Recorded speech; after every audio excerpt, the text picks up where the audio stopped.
He really is inspirational, not just to kids. He was inspirational to me, and I already loved to run.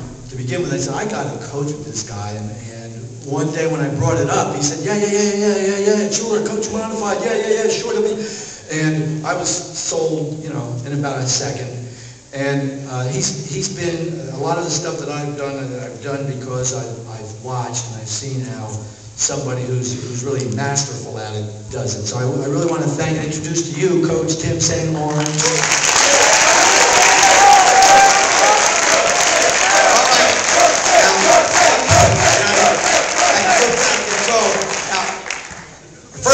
First want to say congratulations to the girls team and the girls staff. What you actually did this year was absolutely tremendous, and you inspired us, that's for sure. Now, before I get started on what the season was for us, I want to introduce the staff, and I want them to come up and stand next to me. And first, I'd like to introduce our 4th and 5th grade coach at Sanford Elementary School, John Russo. If you'll come on up here and stand right up next to me. All right. We start them young. We start them real young. All right, next. Al Mayer, coaches our freshmen and sophomores. Come on up right now. Joe Rucker, coaches our 7th and 8th graders. I want to surround myself.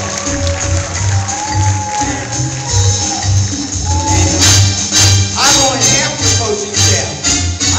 I'm pretty fortunate to have a 5-time state champion that I coached come back to this school and teach me a few things about training. He sets the blueprint up. He's done it for the last 5 years. We won a few state championships. Mike the Snake Potter, middle school. Co-head coach. Here we go. Now that's the staff. All right. Now I'm going to tell you the story about the year, and I'm going to keep it short because I've been known to have been taken off with a hook, but I am going to keep it short. 2008. If you close your eyes and you can see this happen in your mind's eye, it was a story about character on our team, very much like the girls' team. And August 18th, like 42 boys sitting right in these very same seats. Mike Potter and I are up in the front here. And it was opening day for these young running nuts who like to run 10 and 12 miles a day. And they love it, enjoy it, and reveal themselves in it. But those running nuts that day turned adversity into power. And I'm up here feeling a little sorry for myself at that point when we're missing 10 guys who graduated from the 11th best team in the country. And I found out 2 days before the top guy is going to our rival school. And I'm up here trying to gather my thoughts. I've coached for 35 years, but still this was quite different for me. And then I looked out at the guys in the audience, the athletes, and they never were affected by this adverse situation we were in. We thought we could be one of the best teams in the country. We thought we could defend our title in state meet, and lo and behold, the rug was pulled out very much like the girls. Strong leadership took over that day at 10 o'clock. It was 10:01. We started at 10 o'clock. It was 10:01. I looked out at their faces and explained to them a few of the things that we're going to deal with. The leadership took over, and the wave never missed a beat. Each day and every single workout became more focused and more significant. Every workout. Every warm-up, every 2 a day, every pool swimming, every lifting of weights, it all became a little bit more significant for this year's team. There was never a mention of what was missing. Only classy encouragement from each other started to take form. The internal verities, the virtues of internal, came out. It was transferred to the coaching staff. The virtues of honor and character and truth. became more important than how we were to do this year in team cross country. The experts on the internet, and I don't even know how to use that thing, and I do think it's a fad, I don't know if it's here to stay, but the experts predicted doom, that the Warwick should not even roll out their jerseys, that they maybe should seek another schedule, maybe schedule some Class C and D teams, but the experts had buried us, and yet I was here with 42 guys, some assistant coaches, and a co-head coach, and I saw a whole different thing. We became better for it. The kids accepted it, stepped up, and went into a whole other world.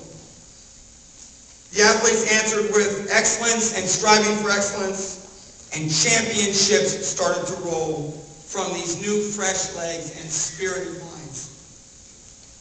Coach Potter's blueprint again this year was unbelievable. He writes the workouts. I'm just there as the cheerleader. He's the guy behind the magic of this. And they were tough. The kids were tough and they were pure. And they touched their running souls. They reached right down into their souls. Team chemistry became our best subject. Strong minds build strong legs. This was a team out to prove a point. The point is never giving up. Then on Tuesday, September 23rd, we took the young men over to the battlefield over at Sanfordville, what we call the battlefield, and we were going to race a team that was ranked 5th in the state or 6th in the state. And we have this winning streak that we're trying to defend every year. We won a lot of meets in a row, 157. Dual meets. We love dual meets. We think the dual meet is the way to build a program. We love dual meets. A lot of coaches like just the invitational meets. So Washington's coming over and they're trying to take us out on our home turf. But we walked to the starting line together with 42 kids linked up together, ready to prove something. Just 30 days after the start of our season.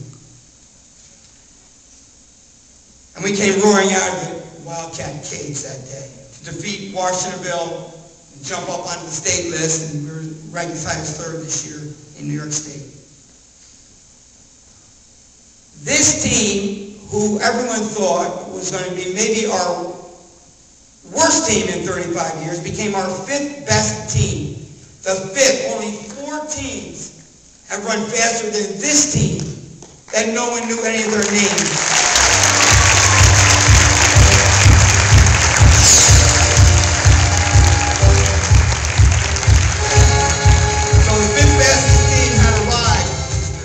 In Warwick, New York. And it was hard to believe, but a joy to behold. Varsity went 14-0 in dual meets, held the streak alive. And it was close, but we did it. We were divisional champs. We defended the streak. We won our 21st Section 9 title, team title. And we were the 5th best team in New York State. The JV was undefeated. They won 4 invitationals. They were OCL champs in JV level. Their streak is at 278. They haven't lost in a long, long time.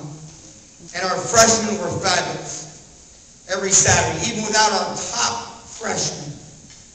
Patty was never used in the freshman situation because he was needed at the varsity. He sacrificed running in his age group to run up with the varsity. So this was a team like no other I've been on or coached here. And here we go. Let's salute these young men now who have the spirit to carry on when things look gloomy. And we're going to go freshman on up with the top 8 or 9.